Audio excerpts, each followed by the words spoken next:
Hi, welcome to Clutter Bravado.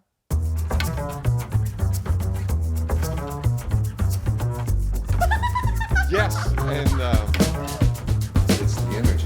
It's not just about the stuff. So we should probably just get into it, right? Let's go.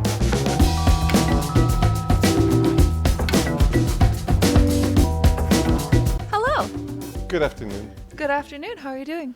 I know today we're recording this in a fall late afternoon, which is unusual. It is. We might lose sun. I don't know. Who cares? We've got our lighting set up. Everything looks great. I like it here. Hi. So, how was your evening last night? Oh, it was so cool. It was so cool. You had a very LA. I did have a very LA evening. Yeah. Going to first Just One Eye. And if anybody, please do go. It's a fantastic store on Sycamore. It's gorgeous. We've been there a handful of times, mostly because I kind of get I study every time I'm there. It's kind of like going to a library, but of fashion. Yeah, and they have also and cool furniture. art and cool furniture. Yes. And cool jewelry. Oh my God, the jewelry. And, they have our perfume, the perfume that I wear now. Perfume Head LA, which I love. Anyway, they're not sponsoring us. You could. That was No, good. No, we're not. For those listening, I winked at the camera. No, they're not sponsoring us. We just actually genuinely are big fans. And we've met the owner and Paula and her brother, and they're really cool people. It's a fun store. It's elegant. It's probably one of the best stores in Los Angeles in terms of fashion and art. Incredibly curated, really beautiful. So going to an event there last night was really fun. They had a DJ and everything. What was the name of the designer? Yoshi Yamamoto? Yes, Yoshi Yamamoto. I have never seen anything That's cool. like it because it's so beautifully crafted. And it was really funny because it was you and me and our friend Ron Woodson, and all of us were just kind of like, oh, I'm like, I think I need to wear this. And both of you were like, I think you need to wear this. It was cool. Yeah. Oh really my chic. gosh. It was so gorgeous. It's so chic. And Ron was wearing a jacket, from the designer. It was such a cool event. And I love how much I'm learning about fashion. I talked about this on a previous episode before, but I feel like fashion and design, it's fashion, it's all the same, under the same umbrella. It's all the same industry in some ways. And to meet some of the people that Ray from Upsolid was there. Yes. We had Tazia. Tazia was there. Tazia was there. This is the second episode that we've mentioned her name on now. She really needs to come and... She really needs to come and do the show. Do the show with us. Yeah. Eric Baraba was there, who is probably the most talented... Florist and flower designer. Flower designer. He's beyond florist. It's someone that would be very fun to have on the podcast. Making art with flowers. That's so cool. Yeah. It definitely is. It was just a really fun. It was a really great time. I had a really great time. And then afterward, to make this a real LA evening, I went to an early screening of Gladiator 2. That was rad. So how I got there, there's another podcast that I was on as a guest a few months ago, right before we started Clutter Bravado, actually, called, I believe it's called The Recovery Pod. And with Alicia Spendlove and Eden Sassoon, and Alicia's husband was hosting the screening, and I was so grateful to be invited. It was really fun, and I kind of liked the movie too. Yeah, that's a plus. Yes, I like an action movie. Do you like action movies? Of course. Yeah. Yeah. They're so fun. Yeah, I will watch any action movies that comes out. It's even if it's bad, I still find it good. But Gladiator, I'm looking forward to it. The first one was epic. I mean, epic. The second one, I think that it does a pretty good job. Yeah. It definitely honors the first one without being too over the top reverential of it. Well, kind of, but I really liked it. I had a good time. It was a good time in the theater. So, oh, actually, can I go on a tangent real quick? Mm-hmm. Speaking of action movies, it's almost Die Hard season, and I'm so excited about it. The best Christmas movie ever. Yes, it's my favorite Christmas movie. I know that it's now sort of a cliche, like, oh, oh, your favorite Christmas movie is Die Hard. No, but for real, I'm not going to be in LA for Christmas, but every Christmas that I've had in LA, I've gone to New Beverly Cinema and I've seen Die Hard in the theater. They play it every Christmas Eve. That's just so funny. It's my favorite tradition that started the first year that I lived here. And I've talked before too about my love of Quentin Tarantino and his movies. It's just something that it's I can't let it go. Not going to. Love Tarantino. One day I will be in one of his movies. I will. But he owns the New Beverly Cinema, and on Christmas Eve, the first year that I was here back in 2015, he was in the theater and was there for Die Hard the first time I got to go. And it was the coolest thing. I loved it so much. I got to meet him afterward. It was so rad. But yeah, anyway, Die Hard season is real. Okay. Christmas season. Well, first we're going to have to go through Thanksgiving week. We have to do Thanksgiving first. Yeah. That's crazy. I'm never the person who does that. I'm never the person who skips Thanksgiving for Halloween, for Halloween, for Christmas. That's wild. Who am I becoming? There are too many Christmas ornaments already out there. This is no good. It's just stressing me. Oh no. But what are you doing for Thanksgiving? So, seeing that Thanksgiving was not really it's not a holiday in Europe. It's not a holiday in Europe. Yeah. So it's an extra day off. Oh, okay. A day of rest. And it's really fun because I don't have to do anything. Okay. And so I don't know. I probably should find a Thanksgiving movie that could be my tradition of watching. If anybody has an idea, just there's a send really, DMs. really. I'm not gonna call it bad, but there's a horror movie, a slasher movie. It's not. Oh, that scares me. Yeah. I live by myself. Called Thanksgiving, and it's gross. If you wanted to, but that doesn't seem like it's your style. That's not my style. Okay. What's a Thanksgiving movie? I don't know. Can Top Gun be that? Top Gun. Yeah, I'm just throwing it out there.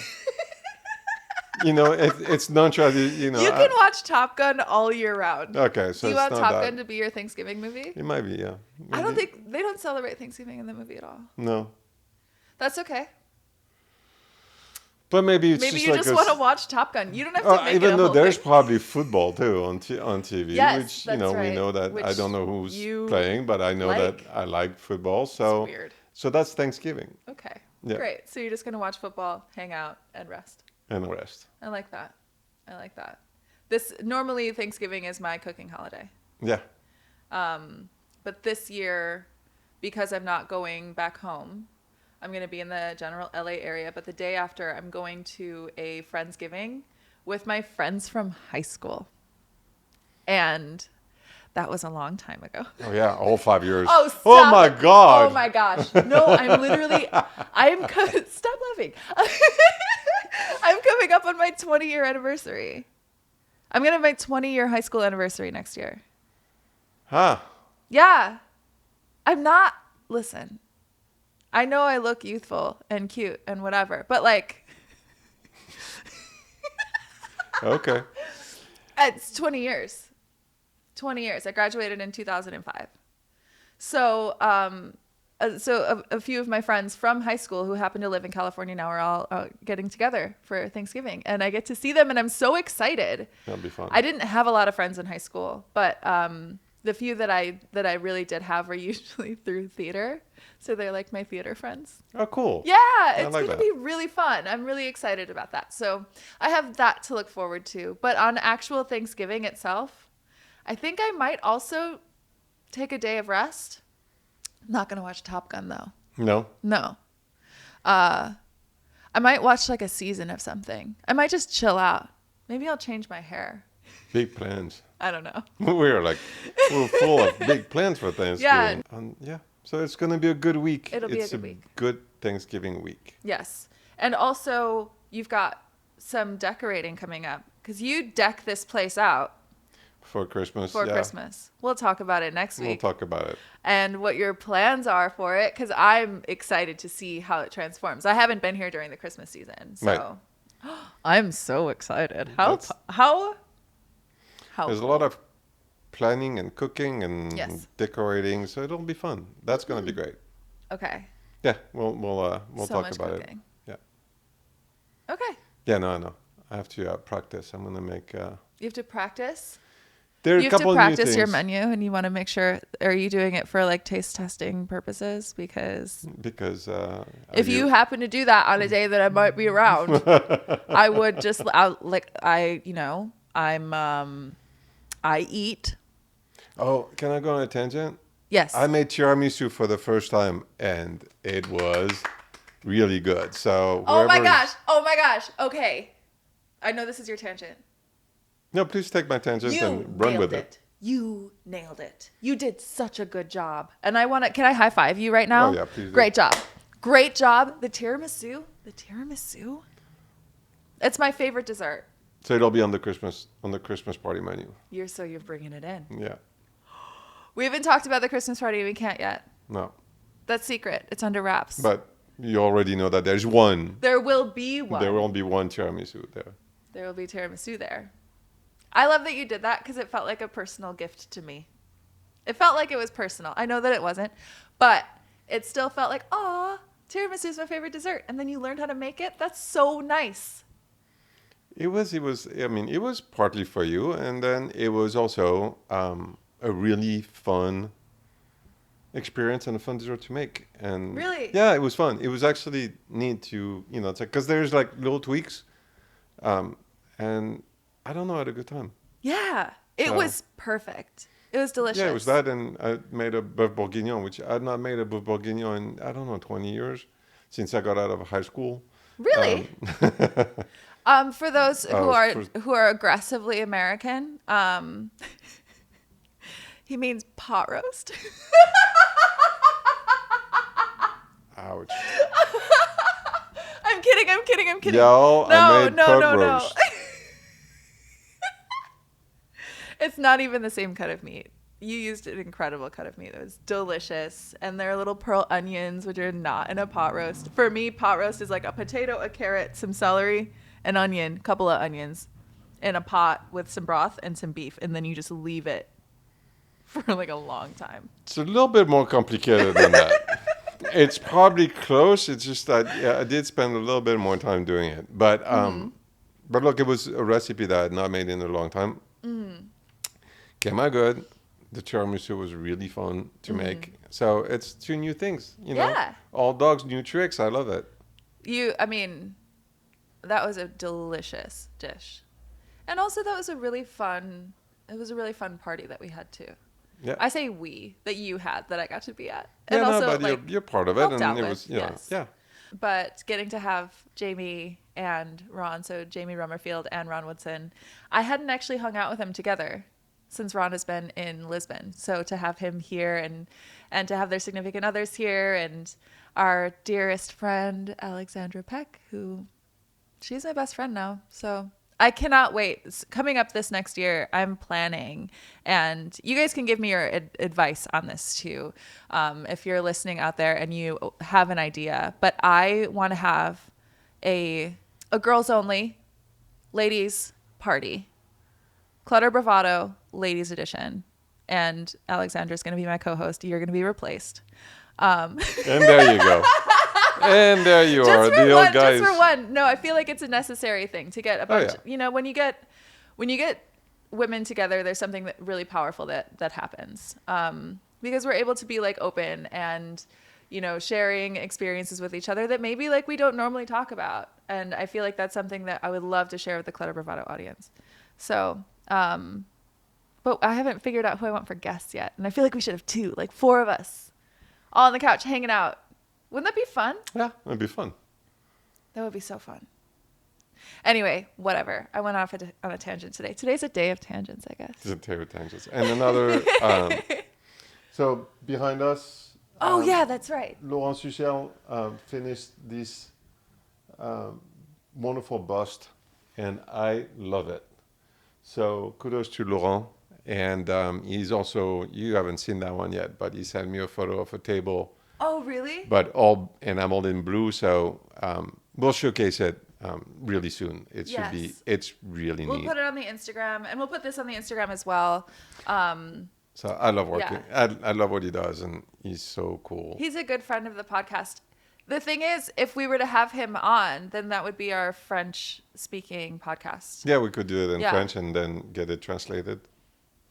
Get it translated. If we could, I mean, if people love reading subtitles, or you could just, I mean, we have a French audience. People love you there. So. So yeah, Laurent did that, and I'm really excited. Yeah. And we'll showcase a few of his pieces. He's made a couple lamps too that are coming. So. And also, you're going to be sort of doing some updating and moving around to some things in the showroom, right? Yeah. Yes. So I'm excited to hopefully, maybe, potentially be a part of that too. Yeah. We'll talk about that. It'll be fun, and we have. But we'll talk about the Christmas party and the new things. Okay, so that's next week. Yeah. Next week. Next episode, you'll hear all about it. But we just love like teasing people, I think. Just stay tuned. Just stay tuned. You never know what's going to come back next week. We'll tell you more about it. We'll tell you all about it. We're going to be vague. And remember to follow us while you're at it. Not to be bossy, but... It would really help us. We could really use it. Thank you. That was a... So, yeah. That was a desperate move. That was a little desperate. It's fine. It's okay. We could try reverse psychology. We could be like, don't even follow us. Well, we're a little too cool. Are we too? No. Yes, we are. Is that what that it is? We're too cool. We're too cool. Oh, we don't need followers. Oh, no. Is that what it is? Maybe that's exactly it. It is the French thing, Oh, so no. I'm sorry. You think you're the one who's too cool? Yeah. Oh, okay. I'm so sorry to do that to you, but, the French guy, older, sophisticated, a little too cool. I don't smoke on the podcast, but I could. Ew. Please don't follow Okay, us. Listen, I understand. Maybe it is you. Or maybe... Oh, yeah. Or today's maybe- a rough day. Oh, my God. I'm trying here. You're doing a really good job. I know, but you're looking at me like, of course it's not you. You know that my self-esteem is, Jesus, sorry, guys. No, sorry. no. Yes. I'm being replaced. It's obviously not me. Laurent, Yes. you're doing great. You're everybody's favorite. Don't cry. I'm a little emotional. No. You're everybody's favorite host. I'm just here. I'm just present. You know that's not true. I did. Hey. All right. Okay. Our guest. Should we get to our guest? Yes. You go. Erinn V. Oh, okay. First of all, if you don't see her Instagram, you oughta, because she has such cool content. She's so smart and so helpful and talks to people who are designers and people who are just interested in decorating their homes. She's been all over media regarding decor. I said that in the weirdest possible way. She's been all over television. She's worked with a lot of different brands, and she's an incredible designer. And also she's so fun to talk to. I really like her a lot. And it doesn't hurt that she's stunningly beautiful. Can we, I acknowledge that. Yeah. I will say Erinn is a stunningly beautiful, badass designer woman. She is. She's so rad. I really like her. I really love sitting down and talking with her. So now we should probably just get to it, yeah? Let's go. Yeah.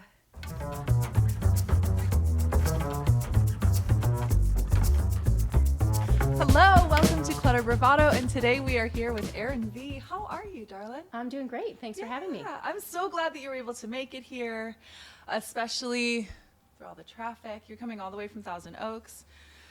She said on her way here, it was, an hour and 35-minute drive and an afternoon. Yeah, it just kept getting longer as you Yeah. go, which, as you get close to 4 o'clock, it's like, should have left at 2. But I'm so glad that you made it. I'm so glad that you're here. Thanks, me too. So a little bit about you. You are mostly well known for having started an incredible career in design by the age of 24 or 25.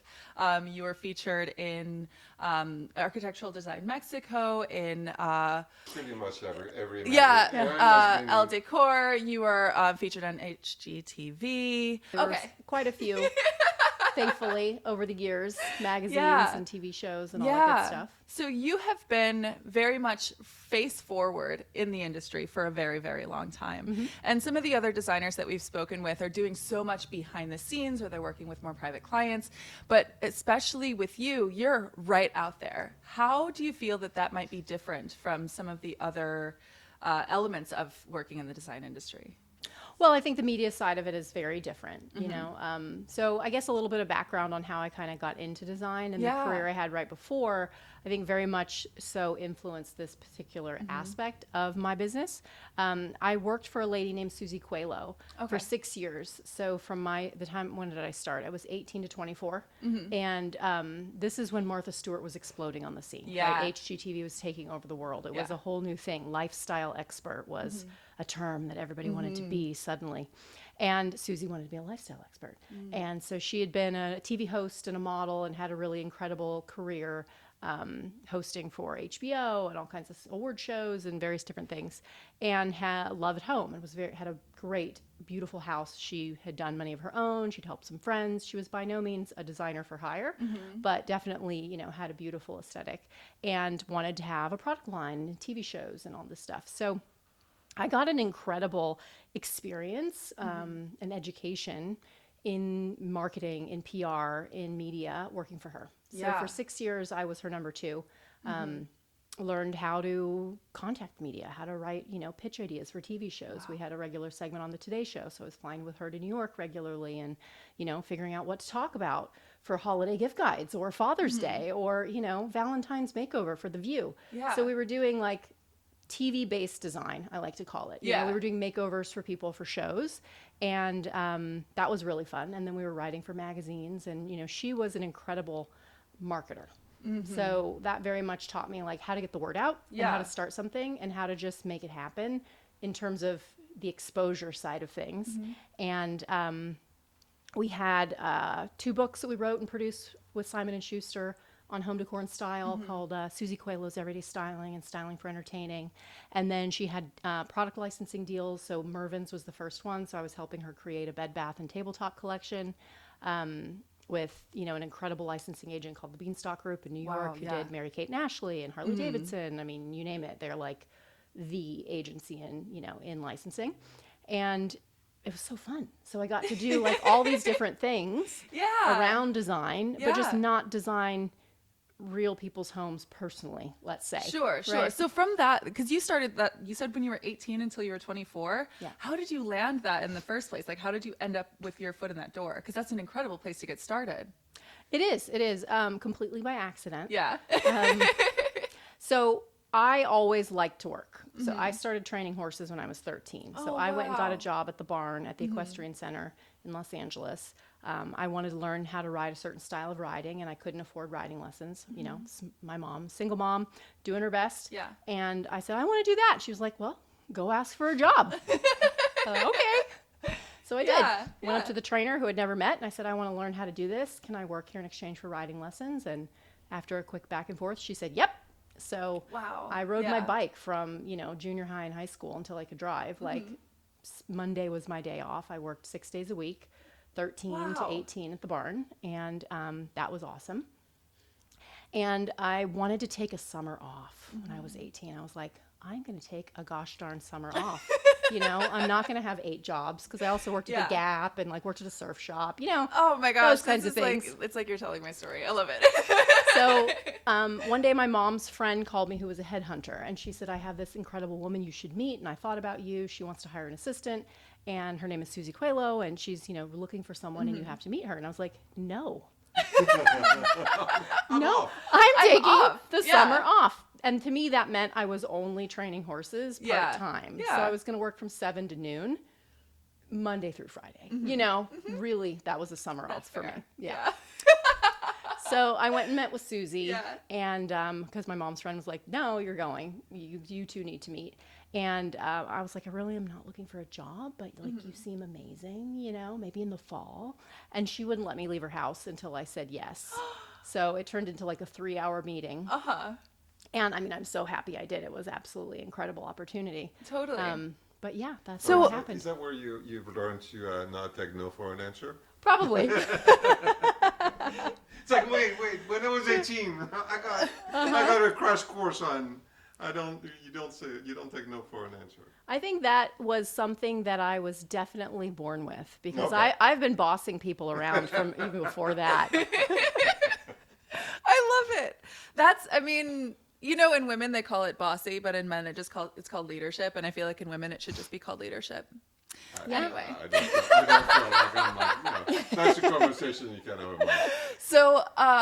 So you were working as an assistant for this person who was very face forward and had all these brands, and you started learning about all of the marketing. So when did it transform into you being the one who was at the center? Yeah, great question. So after doing, that for about 6 years and having this incredible experience portfolio, but the credits were hers, clearly, right? I was like, okay, I want to start my own business. I always knew I wanted to have my own business. I didn't know what that was supposed to be, though. And even then, I still didn't really know what it was supposed to be. Were you drawn to the home since you'd been working in it Yes. for a while, so you were now like more comfortable with it? That was something that you started to really like? I always loved real estate. Oh, okay. And so even as a small child, like I always loved the idea of building homes or just real estate in general, but I didn't really know what that meant. And I certainly didn't think about interior design as a profession. Yeah. I grew up on a farm, my grandfather was like a cabinet maker and, a contractor, but like no one had an interior designer in Sacramento, Sure. Yeah. And, again, a friend of a friend kind of intervened and said I had actually designed my first apartment in Silver Lake, which was by no means fancy. For sure. IKEA, thrift store, Naturally. / Susie's hand-me-downs. I was like, yes, give it all to me. Yes. And it was a really cute building that was in the 1920s, Spanish quad. That's great, yeah. So it was like charming architecture, and someone had absolutely butchered it on the inside. It was like turquoise beams. They'd painted all the wood beams turquoise. That's a nightmare, actually. A nightmare. Teal carpet, dark teal carpet everywhere that matched the teal Formica countertops that they'd installed. It was very pulled together, actually. It's creative. Yeah. So I walked in and I was like, I can't afford this place, but wow, it's ugly, but it's got great bones. So I went up to the landlord, and I said, listen, 18. You should rent this to me for less because it's fucking ugly. And I will fix it up. Let me do whatever I want. Yeah. Don't get in my way. You pay to replace the carpet, but I'll pick it out. We'll do a nice Berber. And let me paint. And when I leave, you'll rent it for double, like that. And he said, okay. So I spent my, evenings faux finishing the wood beams back to look like they should, and painted it all. And, again, IKEA drapery, like thrift store, whatever garage sale stuff. And it was really cute. Yeah. And my friends would come over and they're like, oh, you should be an interior designer. This place is amazing. And I was like, what are you talking about? Like, doesn't everyone do this? Like, why wouldn't you do this? Why wouldn't you? This was pretty easy. Like, Exactly. why wouldn't you do this? Yeah. And apparently I was a little bit crazy for thinking that. And they're like, no, that's not how normal people think or live or do. Do you ever kind of go into somebody, like, I know that, especially in my 20s, I would go to people's houses and they just have like couch. Yeah. Oh, yeah. They have maybe table. But like there isn't like a feel to the room. There isn't a flow to the room. There isn't a sort of vibe that they're trying to create. I'm exactly the same way. Also in Silver Lake, I lived in a basement level studio apartment with tile floor. This room was It was a basement. Yeah. And it was so small, but over the course of the 4 years that I lived there, I transformed it into this space that anyone who came over was like, it is so cozy down here. It's really lovely. And there was something that was so special about creating that in my home, you know? Totally. So you had created the Silver Lake apartment Yes. for yourself. You worked really hard in like putting it together. Did you ever photograph it? No. No. Mm-hmm. No. So then my boyfriend lived down the block. Okay.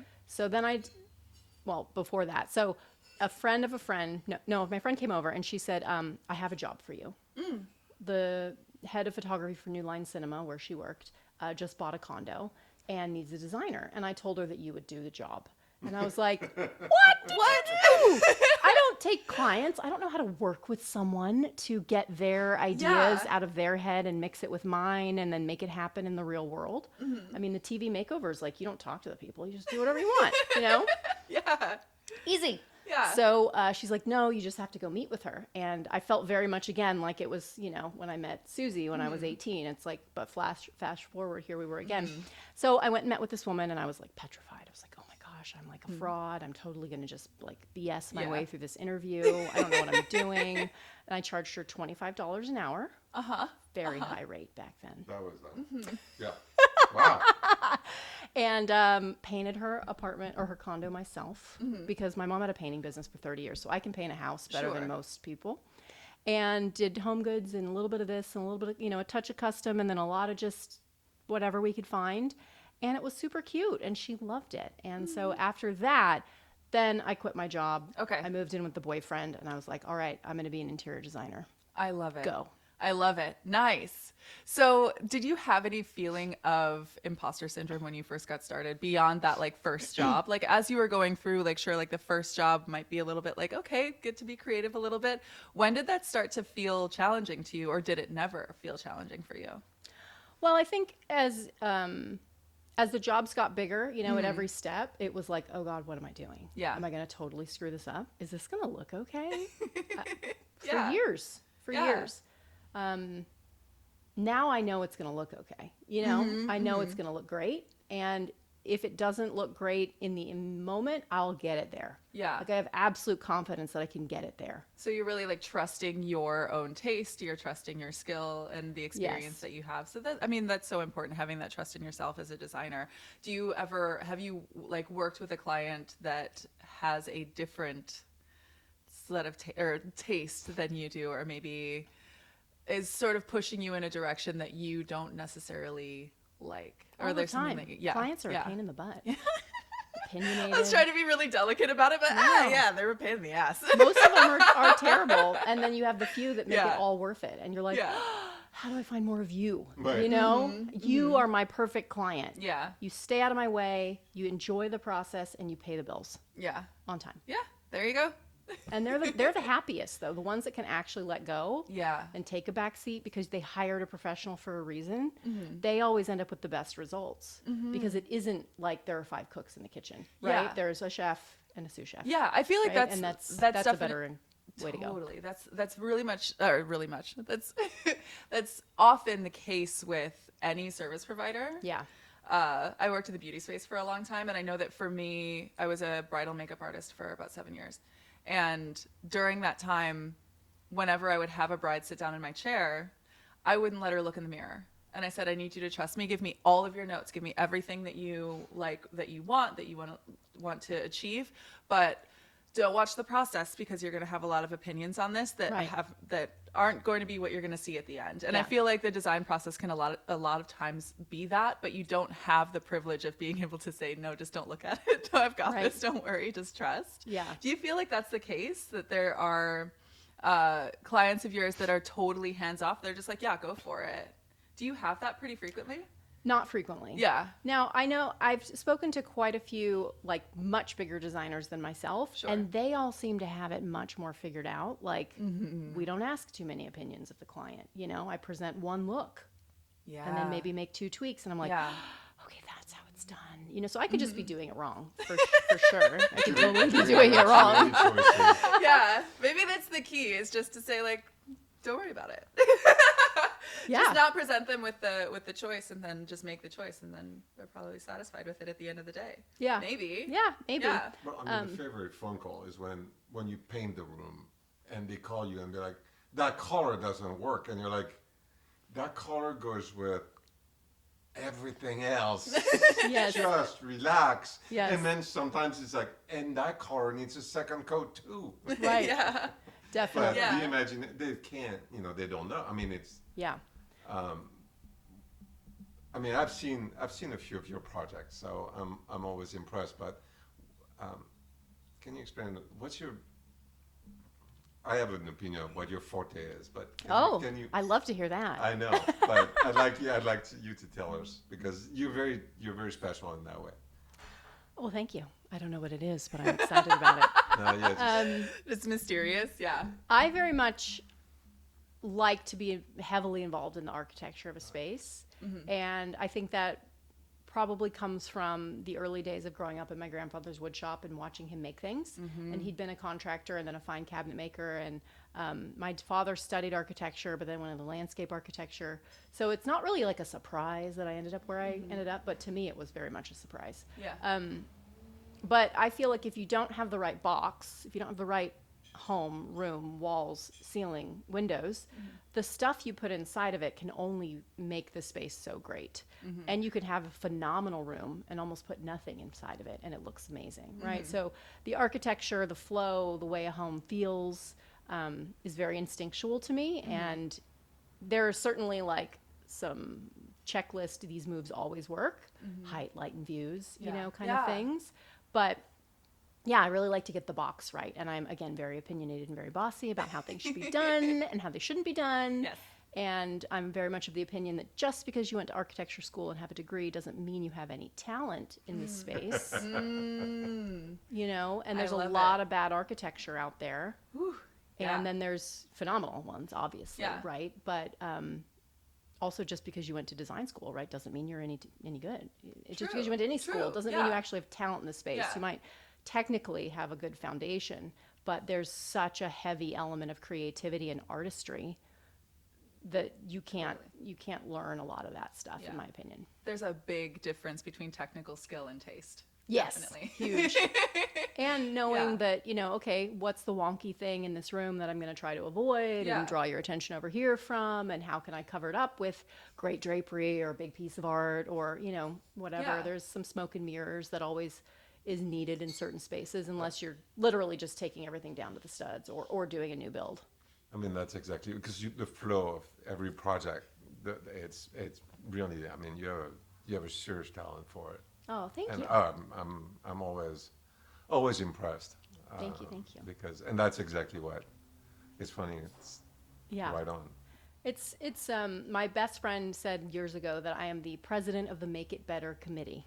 Yeah. So if something can be better, whatever it might be, sitting at dinner, I'm like, this needs salt. Where's give me a lemon, down to anything. Yeah. I'm the one that takes my clothes in to get them tailored just that little bit. And like, she won't do that. Yeah. And I'm like, this dress doesn't fit you properly. Like, what are you doing? Just take it to the dry cleaner and have them, take an inch off and take a thing here. Like, come on. And she's like, it's so much work.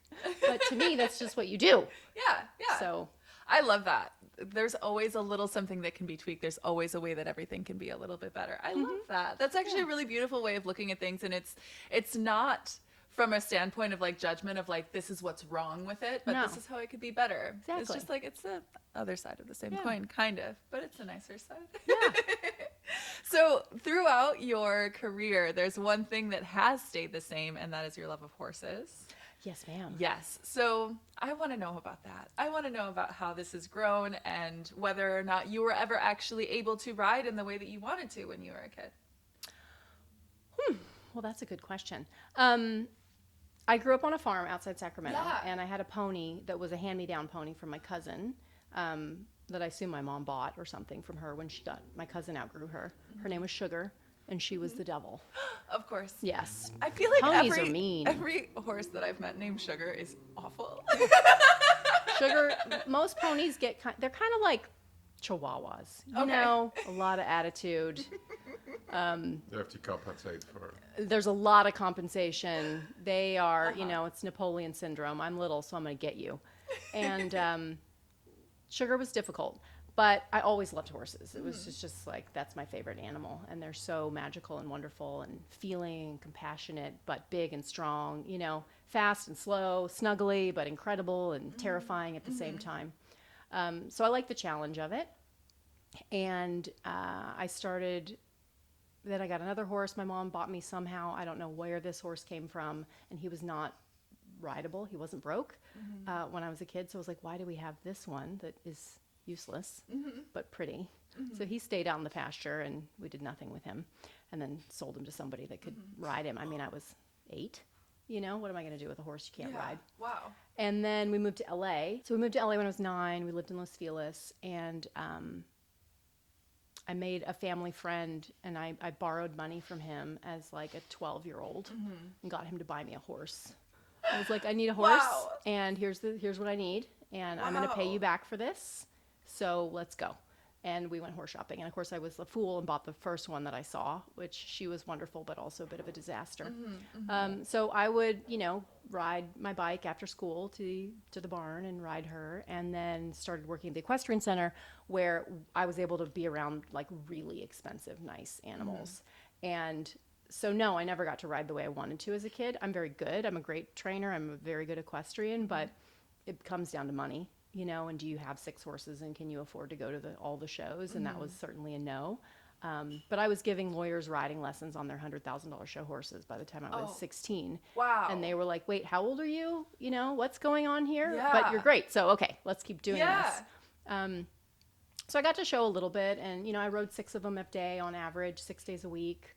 I was at the barn, just constantly. So it was a really great way to grow up, and really cool people that I was around and got to travel for horse shows with. So it very much makes you grow up quickly in that regard. Like I always liked being around adults, and I preferred, even as a small child, I wanted to sit at the adult table at Thanksgiving. Don't stick me in that kid table.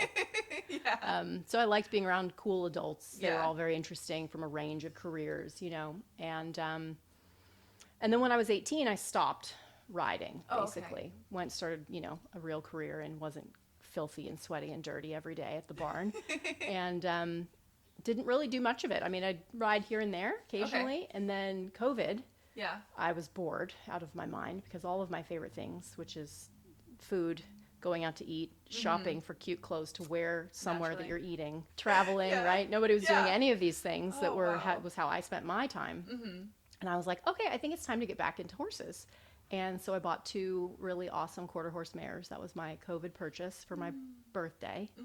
And here we are years later, and the number has grown. And you said you have 9. We're not talking about that. We can cut that part. No, it's fine. Something like that. Though. Something around that. It's so beautiful to be able to go full circle from like how you grew up and something that you were passionate about as a kid, and then to be able to bring that back into your life. Is there anything else that you have now, like throughout your trajectory of life, like now that you've come back to this place of honoring your like inner child, is there anything else that you're really connected with these days? I mean, I don't probably know, I would say. I mean, the horses are a pretty big part of my free time, my hobby, my passion all at once. Yeah. And we have a wonderful trainer who's from Brazil, and he started his own business in Scottsdale a couple of years ago. Okay. So, it's just a lovely community of people. Yeah. And I specifically picked a sport where everyone is generally very friendly and nice. There are some sports that are highly political and very sandbox arguing, he said, she said, I'm better, blah, blah. And I want nothing to do with that. No, there's a lot of drama in the horse world, like there can be in any world where you have a lot of wealthy, opinionated people. And luckily, our barn is not like that, and this industry, for the most part, is not like that. So it's just brought some really wonderful people into my life where you just have a good time, and everyone's happy for each other. And getting to be an owner now and not being the groom at the barn as I was before, and the trainer's assistant, that's nice. Yeah. But I also, really understand the animals and the sport and what it takes to keep these athletes at their top. and I only want to participate at the top level. And so my Yeah. trainer loves that because I'm like, well, we only want the best. Yeah. And he's like, obviously, I only want the best too. So Never, you that's just nice. seem to never settle for less than the best. I love Nope. that. Ah, you just, you set the bar high for yourself and you meet it. And Yeah. every area of your life, I think it's really admirable and aspirational. That's Thanks. gorgeous. So beyond design, beyond horses, what's your life like? I married a wonderful man. Yeah. So, yep, I have a great husband who's from Switzerland and is building micro drones for the military. Oh, wow. So that's a fun and completely different side of Completely the world different, that I get to completely dabble different in. side of the I world. was going to make Yeah. a bad joke, but you married a European man? Just kidding. Yes. Imported, one of the best. That's so great. Oh, I love it. I told him he was exotic when I met him, and he was like, "What?" I'm like, What? "You're Me? exotic." I'm Swiss. So, do you spend time in Switzerland then? I did a lot as we were long Yeah. distance for about 5 years, LA Yeah. to Zurich.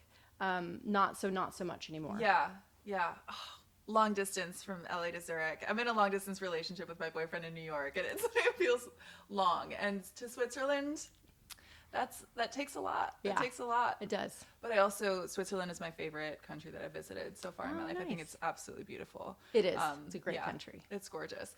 So, how long have you been together now? We met in 2011. Okay. So since 2012. So what is that? 14 years-ish? Oh, wow.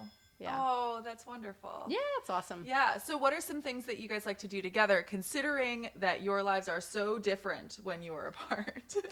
Yeah. Well, luckily he shares my passion for food and wine. Yes. We like to travel. He loves to go look at real estate, so that's fun. So we have Great. a lot of good times Yeah. on Zillow, even just on a Sunday morning, Yeah. looking at homes and thinking about things. And I change my mind a lot about a lot of things, and he just goes with it. Yeah. So we both, kind of are similar in that way, and that makes it work because I can be like, I want to go over here and do this, and then the next day I'm like, so I don't really want to do that at all, but I think we should go here instead. And he's Yeah. like, okay, And there's a shout out for Danny because yes. on top of being a lovely man, and you'll meet him, he's brilliant, an athlete. He made me a cappuccino that I still remember. Wow. Still Yes. think about it today. I still think about that cappuccino. It was outstanding. It's even better now. It- He has a did he- whole new oh, yeah. process. There's a scale involved Okay. Oh, now. my goodness. Oh, yeah. There's a little 3-pronged thing that he fluffs the grinds with prior to compacting them, I don't know. It was. and he it swears was, by it. It was special. I mean, Wow. and you know me. It was special. Okay. You know your stuff. Yeah, I know. I mean, especially, but that one Yeah. was. So, I mean, the milk is the best part of a cappuccino, though, isn't it? Besides the espresso. But, that's the only two parts of it. But the texture of the milk is what's important. But it was Right? everything was And it's perfect. very hard to get that. But It the is. flavor of the beans Yeah. is first. True. And there's so much bad coffee out there. There and I is. just don't understand why Yeah. people drink this stuff that tastes so terrible. It's bitter and, Yeah. bleh, when I think they're there drinking it for are effect. wonderful.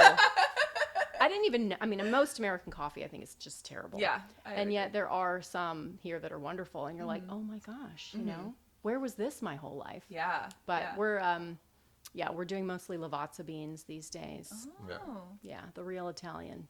Oh, nice. I want to go back into the real estate because you have had a passion about that for a very long time, and something that I'm always curious to ask designers who are actually in the space. What is something that really stands out to you as an incredible piece of real estate? When you find something on Zillow, you're like, oh, I am immediately attracted to this. What are a few things that you specifically look for? Well, I guess it would depend on if I'm looking for a flip or what. So I'm now developing my own projects as well, which I really enjoy. And that brings about a whole other element of learning of construction loans and financing and how you do all these things and borrowing money from certain people and lenders. And, I'm juggling this whole interesting side of financing projects now.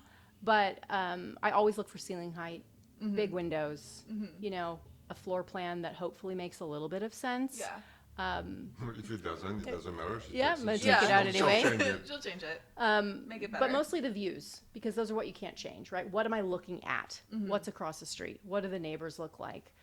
Certain things you can, of course, block with great landscaping, which is an easy move that I feel like a lot of projects I see just are missing, like great landscaping or privacy, or hide the thing you don't want to see with a giant tree. Like, it's pretty ordinary stuff, but a lot of people just don't do that. Yeah. So when I'm looking at a home, I'm always looking through the windows in the photography to see what I look at. A view home is always going to be much more valuable than a not a view home. Absolutely. So there's in LA at least $1 million premium on a view home, just Yeah. add it on top. And the better your views get, just keep adding a couple $1 million for those views. And then, we're usually gutting the thing, but bones, are it's the uglier the better. But see, I'm looking for something very specific. I'm looking for the ugliest thing on the nicest street, right? The ugliest thing with the best views.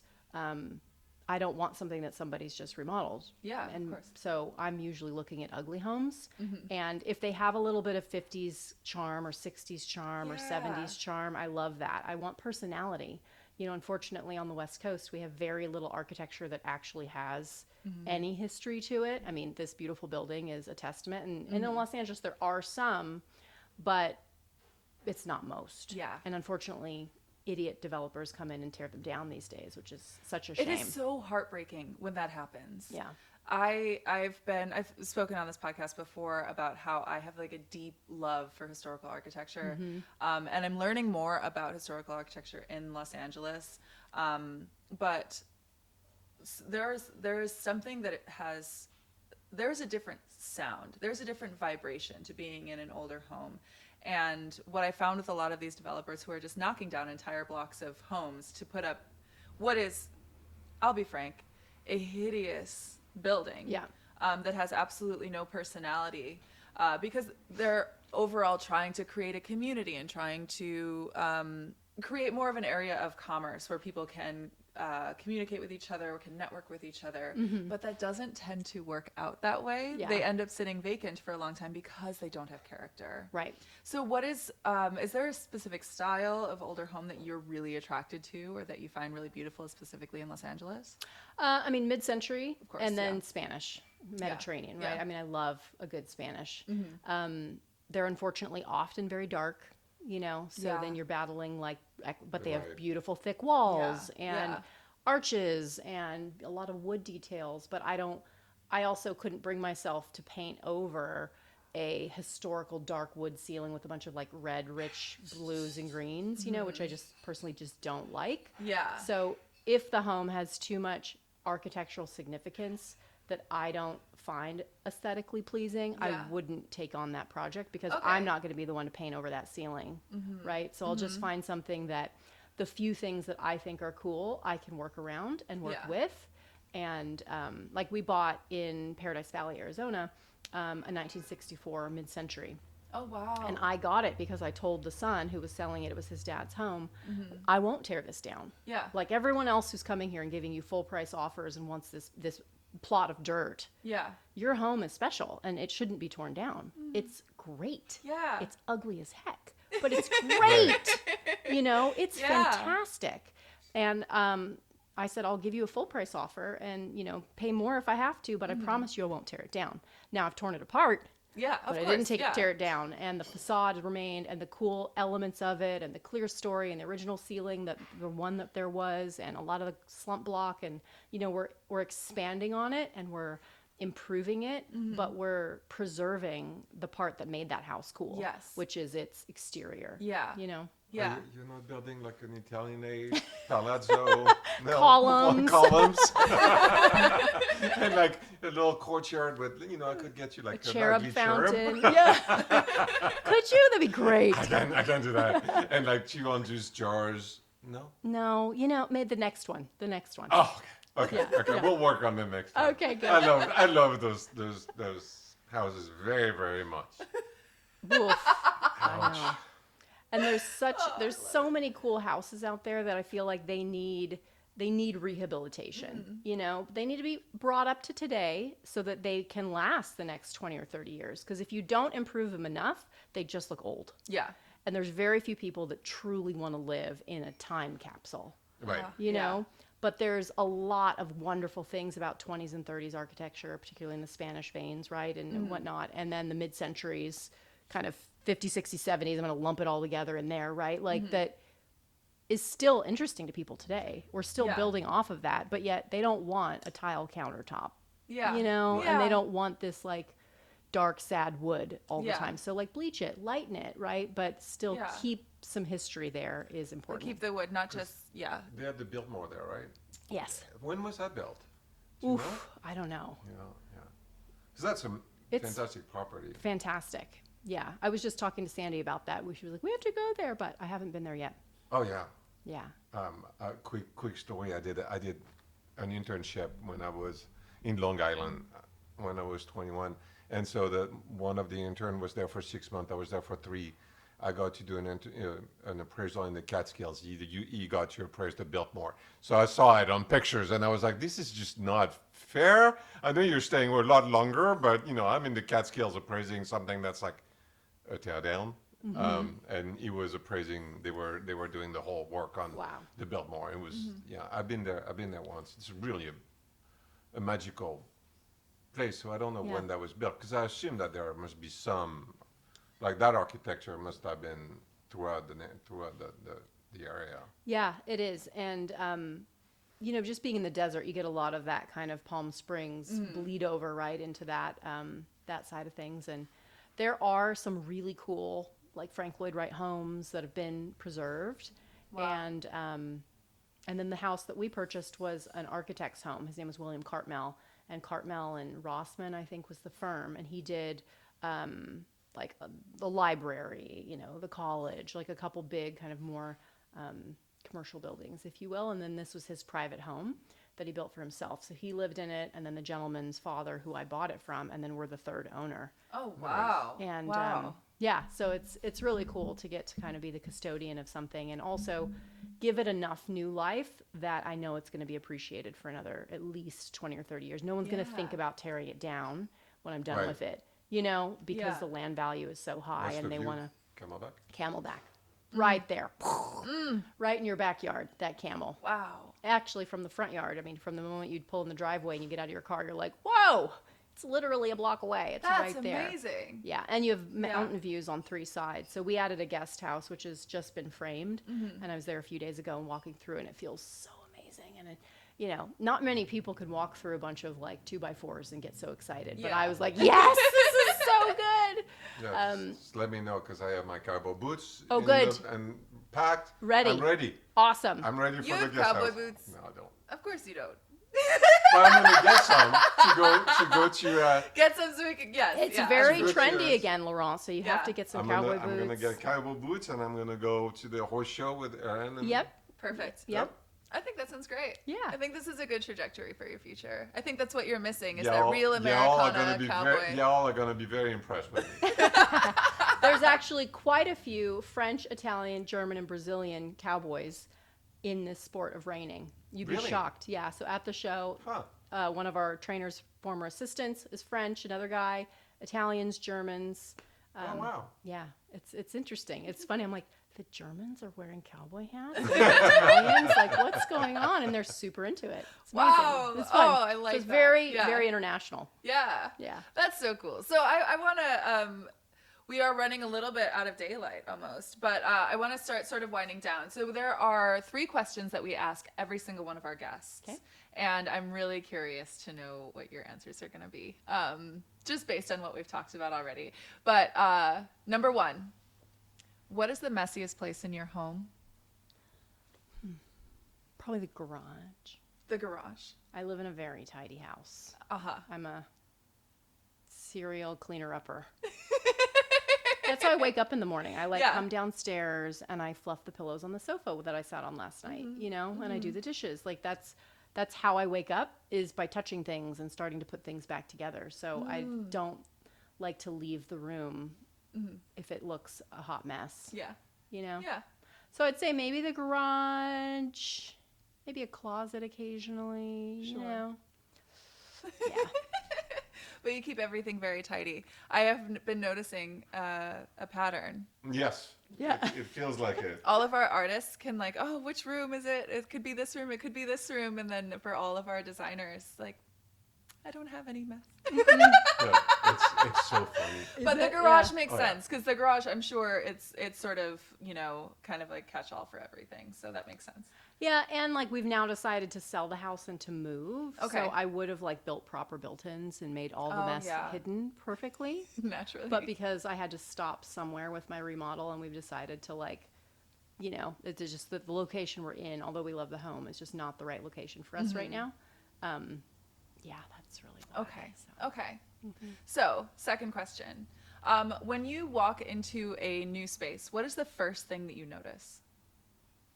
I have no idea. Really? Whatever I'm looking at, I guess. Huh. I mean, is it a good space? Is it because it's are there Yeah. views? Is the furniture nice? Is it ugly? Is it messy? Yeah. So yeah, I have no idea. That's really interesting. Do you think that it's something different every time? Like when you walk into a room, because there are some people who have said like they'll notice a smell or they'll notice the sure. lighting or something like that. But I do like that you've said that you look at views and you're sort of like the height of ceilings. But yeah, that it's something different every time. You're just having an experience walking into a new space. I like Yeah, that. I don't come with preconceived ideas or notions. Now, if it's stinky, I will Oh, notice. sure. I have a bloodhound nose for fragrance or food smells Yeah, or, you know, yeah. dirty carpet or just whatever it is. And I'm like, woo! So I would notice that. Or also on the other side of that, too much perfume. Stinky, yeah. fragrant candles are not my jam. Yeah. But yeah, I mean, I can also just go to someone's home and just be at their house and not I'm not picking it apart, you Yeah. know? And a lot of people will say to me, oh, I'm nervous to have you come over. And I'm like, why? I'm not like judging you for some competition or something. Like, Yeah. I don't care. You know, it's your house. I You really- live like however you want to appreciate that. live, Yeah. you know? And then my last question for you is, what is your favorite room, either in your house or in a house that you've designed? I'm not much of a favorites person. Okay. So that's also kind of hard for me. If you were to say like favorite food, favorite Okay, color, I'd be yeah. like, there's so many good ones. Yeah. Currently, I'd say in this house that I live in, we love our bedroom. It's very large. I've never had a bedroom this size before, which Wow. when I first got, I'm like, who needs all this room? And now I'm like, I need all this room. It just feels great. Yeah. And vaulted ceilings. And so that we love the bedroom and the living room, which unfortunately is the least used room of the house. So it really bums me out that like we just don't go in there more. But Okay. I've now moved my desk in there and I'm like really actively trying to use that room. And yesterday I sat in there all day and my husband came home at night and I was like, I was in the living room all day. And he was like, I'm so happy that you're using this room. It's too pretty to go empty. And Yeah. so I was like, yeah. Yeah, because you use the outdoor a lot, right? Yeah. We're always in the kitchen. You know, I mean, Oh, most people yeah. are always in the kitchen, I feel like, right? So you're in the kitchen, then we're in our like family room, dining room, then the bedroom. So half the house goes unused. So I had the chance of helping out at a party, and you know when you fly first class and you have to go back to economy. I had this, a little bit of the same feeling. I cooked in that kitchen, and I'm like, do I really have to get back to? Ah, my. Because that kitchen is good. It's a good oh boy, kitchen. it's a good one. Yeah. I was like, Laurent, do you want to come and like help with the barbecue / cook everything? We had fun though. We had so but much yeah, fun. it was just like I was like working in that kitchen. It was well designed. It was big. There's a view. I'm like, that's a little bit like flying first class, cooking first class here. Yeah. I like that layout. I feel like it works really well. The layout works great. It works well. The counters are like the perfect height. Mm-hmm. The light is really good in that kitchen. Yeah. So yeah, there's a lot of, I don't know, it feels really good, and it's Thanks. just, I don't know, it was easy. Yeah. Because even it's like I did come and help, and sometimes you're like, when you don't know the kitchen, you feel a little bit out of sort. Of course. And this one, no, you felt, it felt good. Yeah. Good.